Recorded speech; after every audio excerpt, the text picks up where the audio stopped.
Dry conditions in southwest Florida make the canal water crisis in Cape Coral even more urgent than ever. One man says the water's 4 inches lower than normal. Right now, the city is considering going from their 2-day watering schedule to just 1 day. Another solution, a potential reservoir off of US 41 owned by Southwest Aggregates. But that might take some time to implement because they need to test it first before they buy it. Wink News has team coverage. Meteorologist Scott Zedeker standing by to explain just how bad our drought is and if there's any relief in sight. Wink News anchor John-Carlos Estrada begins our coverage live in Cape Coral. John-Carlos, that water behind you does look low.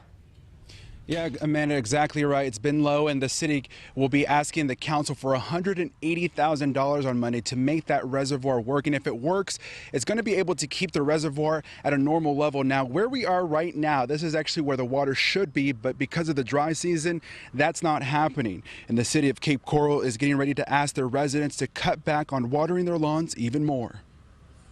I have a canal behind my house. It's completely low, very low. Yeah, it's the lowest Alex Gensti has seen his canal off Saratoga Lake. Obviously, it's a big problem because we don't get any rain. Yeah. And there is nothing we can do until the rain comes. The canal behind Gensti's home is at least 3 feet below where it should be. It's been an ongoing issue every year, but this year it seems to be very, very dry.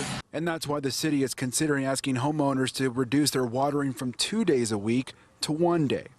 It's something Gensti doesn't mind. We have to do whatever needs to be done to save the water.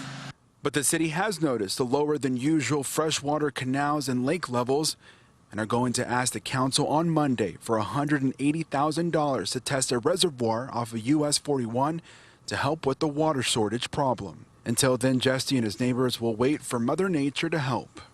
We just have to wait until the rain comes. Yeah. We have to comply with the law. Now, the residents that you see right now that live off of Saratoga Lake, they'll have to wait until next week when the council will decide whether they'll have to reduce from 2 days to 1 day to water their lawns. Reporting here in Cape Coral, John-Carlos Estrada, Wink News Now.